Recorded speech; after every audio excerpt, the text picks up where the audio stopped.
बिहार का एक ऐसा लोकसभा सीट जहां की लड़ाई यादव वर्सेस राजपूत के बीच होती है, या फिर यूं कहें कि यदुवंशी और रघुवंशी आमने सामने हर लोकसभा चुनाव में होते हैं। और उस सीट पर लालू यादव का दबदबा भी रहा है, लालू परिवार चुनाव भी लड़ा है। और ऐसे में अब 24 यानी इस साल होने वाले लोकसभा चुनाव में लालू यादव की बहू और तेजस्वी यादव की पत्नी राजश्री उर्फ रेचल भी चुनावी मैदान में उतर सकती है। अब आप समझ गए होंगे कि हम किस लोकसभा क्षेत्र की बात कर रहे हैं। हम बात कर रहे हैं सारण लोकसभा क्षेत्र की। यहाँ हर चुनाव में यदुवंशी और रघुवंशी ही आमने सामने होते हैं। कोई तीसरा वर्ग का व्यक्ति भले ही लड़ाई को त्रिकोणीय बना दे, लेकिन संसद बनने का गौरव अब तक इन्हीं दोनों में से किसी एक को हासिल होता रहा है। साल 2014 के लोकसभा चुनाव में जबरदस्त जातीय गोलबंदी थी। वोटर्स इस लिहाज से दोनों खेमे में बटे थे। आरजेडी और जेडीयू खेमे के वोटर्स के बिखराव का फायदा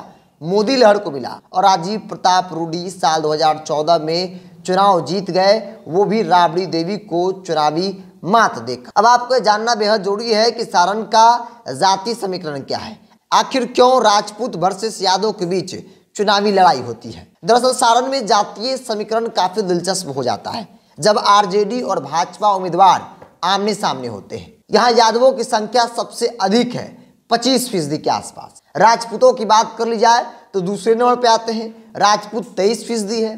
वैश्य समाज की आबादी 20% है। वही मुसलमानों की आबादी 13% के आसपास है। दलित की बात कर ली जाए तो 12% है। इस लिहाज से पार्टियां यहाँ राजपूत और यादव उम्मीदवार पर ही दांव खेलते हैं। और इस बार 2024 लोकसभा चुनाव में लालू परिवार लालू यादव की बहू राजश्री उर्फ रेचल मैदान में उतरेगी, ऐसी चर्चा खूब हो रही है। दरअसल सारण लोकसभा क्षेत्र 1967 तक कांग्रेस का गढ़ हुआ करता था, लेकिन जनता दल और क्षेत्रीय पार्टियों की ताकत बढ़ने के कारण कांग्रेस का जनाधार घटता चला गया।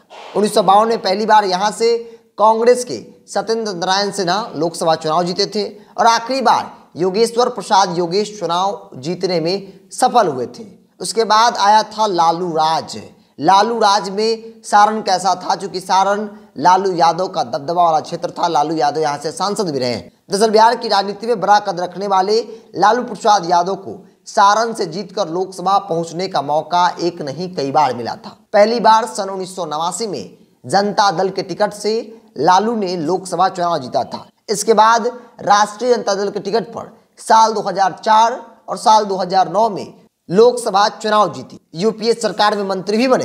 हालांकि चारा घोटाले में सजा होने के बाद लालू यादव जेल चले गए और उनके चुनाव लड़ने पर पाबंदी लग गई। तब जाकर साल 2014 में आरजेडी के टिकट पर लालू यादव की पत्नी पूर्व मुख्यमंत्री राबड़ी देवी मैदान में उतरी और राजीव प्रताप रूडी ने उन्हें भारी मतों से चुनाव हरा दिया था। मतलब राबड़ी बनाम रूडी की जो लड़ाई हुई, इसमें राबड़ी देवी चुनाव हार गई थी। हालांकि साल 2019 में जब चुनाव हुए तब लालू परिवार से ही लालू यादव के समधी चंद्रिका प्रसाद राय मैदान में उतरे और वो भी बुरी तरीके से चुनाव हार गए। और अब चर्चा होने लगी है 24 में कौन उतरेगा। चर्चा में सबसे पहला नाम राजश्री उर्फ रेचल का है, जो तेजस्वी यादव की पत्नी है। खबर है कि वो लोकसभा का चुनाव लड़ेंगी और वो सीट सेफ सीट माना जा रहा है। क्योंकि यादव वर्सेस राजपूत की लड़ाई होती है, वहाँ महागठबंधन इंडिया गठबंधन का समीकरण भी काफी मजबूत है। चूंकि 23% यादवों की आबादी है, 12% से 13% के आसपास मुस्लिमों की आबादी है, तो एक अच्छा वोट बैंक है। इसके अलावा दलित भी है। जो दलित को अपने पाले में कर लेगा वो वहां का चुनाव जीत जाता है, ऐसा माना जाता है। तो ऐसे में अगर एक तरफ जहां राजीव प्रताप रूडी है तो दूसरी तरफ राजश्री उर्फ रेचल एक अलग छवि, एक बेदाग छवि लालू परिवार में, वो मैदान में उतरती हैं, पढ़ी लिखी है, तो उनके लिए चुनाव थोड़ा आसान हो जाएगा, ऐसा माना जा रहा है।